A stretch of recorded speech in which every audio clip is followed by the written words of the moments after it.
ನಮಸ್ಕಾರ. ಸ್ವಯಂ ಪಾಕ ಅಭಿಮಾನಿಗಳಿಗೆ ಗೌರಿ ಗಣೇಶನ ಹಬ್ಬದ ಶುಭಾಶಯಗಳು. ಗೌರಿ ಹಬ್ಬ ಅಂದ್ರೆ ಹೆಂಗಳರಿಗೆ ತುಂಬಾ ಸಂಭ್ರಮದ ವಿಷಯ. ಅದರಲ್ಲೂ ವ್ರತ ಅವರೇ ಮಾಡೋರಾದ್ರಿಂದ ಸುಮಾರಷ್ಟು ತಯಾರಿಗಳನ್ನ ಮಾಡ್ಕೊಳ್ಬೇಕಾಗತ್ತೆ. ವ್ರತ ಮಾಡಬೇಕಾದ್ರೆ ಮಧ್ಯದಲ್ಲಿ ಏಳೋದಿಕ್ಕೆ ಆಗೋದಿಲ್ಲ. ಆದ್ರಿಂದ ಎಲ್ಲವನ್ನೂ ತಯಾರಿ ಮಾಡ್ಕೊಂಡು ಇಟ್ಕೊಂಡ್ರೆ ಸುಲಭ ಆಗುತ್ತೆ. ಆದ್ರಿಂದ ನಾನಿವತ್ತು ಗೌರಿ ಹಬ್ಬಕ್ಕೆ ಕೆಲವೊಂದಷ್ಟು ಪೂರ್ವ ತಯಾರಿ ವಿಷಯಗಳನ್ನ ತಿಳಿಸ್ತಾ ಇದ್ದೀನಿ. ಮನೆಯಲ್ಲಿ ಯಾರಾದ್ರೂ ನಿಮಗೆ ಸಹಾಯ ಮಾಡೋರಿದ್ರೆ ಅಷ್ಟು ಕಷ್ಟವಾಗಲ್ಲ. ಇಲ್ಲ ಅಂದ್ರೆ ಅಡಿಗೆನೂ ಮಾಡ್ಬೇಕು, ವ್ರತನೂ ಮಾಡ್ಬೇಕು ಅಂದ್ರೆ ಸುಮಾರಷ್ಟು ಸಿದ್ಧತೆಗಳನ್ನ ಮಾಡಿಟ್ಕೊಂಡಿದ್ರೆ ನಿಮಗೆ ಹಬ್ಬದ ದಿನದಲ್ಲಿ ನಿಮಗೆ ಅನುಕೂಲವಾಗುತ್ತೆ.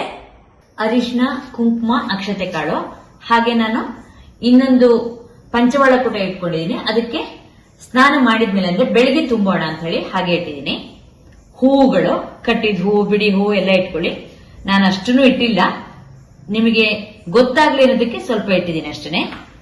ಹಾಗೆ ಪತ್ರೆ, ನೀವು ಯಾವ್ಯಾವ ಪತ್ರ ಸಿಗುತ್ತೋ ನಿಮ್ಗೆ, ಹಣ್ಣು ಮತ್ತೆ ಹೂವಿಂದು ಯಾವ್ಯಾವ ಪತ್ರ ಸಿಗುತ್ತೋ ಅದನ್ನೆಲ್ಲ ಇಟ್ಕೊಳ್ಳಿ. ಹಾಗೆ ಹಣ್ಣು ಅವುಗಳನ್ನೆಲ್ಲ ತೊಳೆದ್ಬಿಟ್ಟು ಒರೆಸ್ಕೊಂಡು ಇಟ್ಕೊಳ್ಳಿ. ಅದೇ ತರ ತೆಂಗಿನಕಾಯಿ, ಪೂರ್ಣ ಫಲಕ್ಕೆ ಬೇಕಾಗೋ ತೆಂಗಿನಕಾಯಿಗೆ ಅರಿಶಿನ ಹಚ್ಚಿಬಿಟ್ಟು ಕುಂಕುಮ ಹಚ್ಚಿಟ್ಟಿಟ್ಕೊಳ್ಳಿ. ಹಾಗೆ ಉಳಿದಂತೆ ತೆಂಗಿನಕಾಯಿ ಕೂಡ ಇಟ್ಕೊಂಡಿರಿ. ನಿಮ್ಗೆ ಪೂರ್ಣ ಫಲಕ್ಕೆ, ಗಣೇಶಗೆ ಹಾಗೆ ಗೌರಿಗೆ ಒಂದೊಂದು ತೆಂಗಿನಕಾಯಿ ಬೇಕು. ಅದೇ ತರ ನೀವು ಬಾಗಿನ ಕೊಡೋದಾದ್ರೆ ಒಂದೊಂದು ಬಾಗಿನಕ್ಕೆ ಒಂದೊಂದು ಕಾಯಿ ಅಂತ ಇಡಬೇಕಾಗತ್ತೆ. ಗೌರಿ ನೈವೇದ್ಯಕ್ಕೆ, ಗಣೇಶನ ನೈವೇದ್ಯಕ್ಕೆ ಅಂತ ಕೂಡ ನಿಮ್ಗೆ ಕಾಯಿಗಳು ಬೇಕಾಗತ್ತೆ.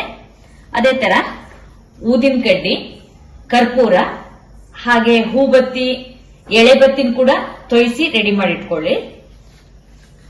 ಮಾರನೇ ದಿನಕ್ಕೆ ಹಚ್ಚಲಿಕ್ಕೆ ದೀಪಗಳು, ಅವುಗಳನ್ನ ಕೂಡ ರೆಡಿಯಾಗಿ ಇಟ್ಕೊಂಡಿರಿ. ತಟ್ಟೆಗಳು ಒಂದಷ್ಟು ಇಟ್ಕೊಂಡಿರಿ. ಹಾಗೆ 16 ಎಳೆ ಗೆಜ್ಜೆ ವಸ್ತ್ರ, ಅದೇ ತರ ಗಣೇಶನ್ ಬೇಕಾಗುವಂತದ್ದನ್ನು ಹಿಂದಿನ ದಿನ ನೀವೆಲ್ಲದನ್ನು ಸಿದ್ಧ ಮಾಡಿ ಇಟ್ಕೊಳ್ಳಿ. ಮತ್ತೊಂದು ಸ್ವಲ್ಪ ಕೆಲವೊಂದು ಗೆಜ್ಜೆ ವಸ್ತ್ರ ಕೂಡ ಇಟ್ಕೊಂಡಿರಿ. ದೇವರನ್ನ ಇಡ್ಲಿಕ್ಕೆ ಒಂದು ತಟ್ಟೆಯಲ್ಲಿ ಅಕ್ಕಿ ಹಾಕಿಟ್ಕೊಳ್ಳಿ. ಹಾಗೆ ಉಪಾಂದಾನ ಕೂಡ ಅಕ್ಕಿನ ಸಿದ್ಧ ಮಾಡಿ ಇಟ್ಕೊಳ್ಳಿ.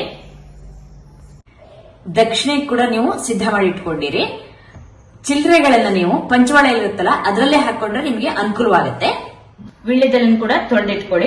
ಅಡಕೆ, ಹಾಗೆ ತೋರಣಕ್ಕೆ ಮಾವಿನ ಎಲೆ, 16 ಗಂಟೆ ಹಾಕಿದ ದಾರ, ಹಾಗೆ ಈ ತರದ ಗೌರಿ ದಾರ ಇದ್ರೆ ಅದನ್ನು ಇಟ್ಕೊಳ್ಳಿ.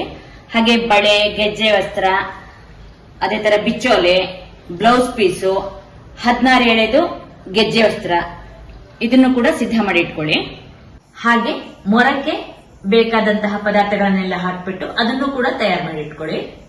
ಬಾಳೆಕಂದು ಕೂಡ ಸಿದ್ಧ ಮಾಡಿ ಇಟ್ಕೊಳ್ಳಿ. ಮರದ ಬಾಗಿನ, ಹಾಗೆ ಸೋಬ್ಳಕ್ಕೆ ಇಡ್ಲಿಕ್ಕೆ ಪದಾರ್ಥಗಳನ್ನ ಜೋಡಿಸುವುದನ್ನ ನಾನು ಈಗಾಗಲೇ ಹಿಂದಿನ ವಿಡಿಯೋಗಳಲ್ಲಿ ತೋರಿಸಿದ್ದೇನೆ.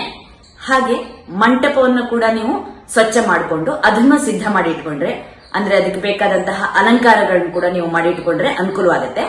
ರಂಗೋಲಿ ಹಾಕೊಳ್ಳೋದು, ಇದನ್ನು ಕೂಡ ನೀವು ಮಾಡ್ಕೋಬಹುದು. ಅದೇ ತರ ಹಿಂದಿನ ದಿನ ಅಡುಗೆಗೆ ಬೇಕಾದಂತಹ ಪದಾರ್ಥಗಳನ್ನ ಕೂಡ ನೀವು ಯಾವುದು ಅಂತ ಹೇಳಿ ಯೋಚನೆ ಮಾಡಿ ಅದನ್ನು ಕೂಡ ಎದುರುಗೆ ಇಟ್ಟುಕೊಂಡ್ರೆ ನಿಮಗೆ ವ್ರತದ ದಿನ ಅನುಕೂಲವಾಗುತ್ತೆ. ವ್ರತದ ಪೂರ್ವ ತಯಾರಿ ಬಗ್ಗೆ ಕೆಲವೊಂದಷ್ಟು ವಿಷಯಗಳನ್ನ ತಿಳಿಸಿದ್ದೀನಿ ನಾನೀಗ. ಇದಲ್ಲದೇನೆ ನಿಮಗೆ ಯಾವ್ದಾದ್ರು ವಿಷಯಗಳು ತಿಳಿದಿದ್ರೆ ಖಂಡಿತ ನೀವು ಅದನ್ನ ಕಮೆಂಟ್ ಬಾಕ್ಸ್ ಅಲ್ಲಿ ಹಾಕಿದ್ರೆ ಉಳಿದವರಿಗೆ ಕೂಡ ಅನುಕೂಲ ಆಗುತ್ತೆ, ಹಾಗೆ ನನಗೂ ಕೂಡ ಅನುಕೂಲವಾಗುತ್ತೆ.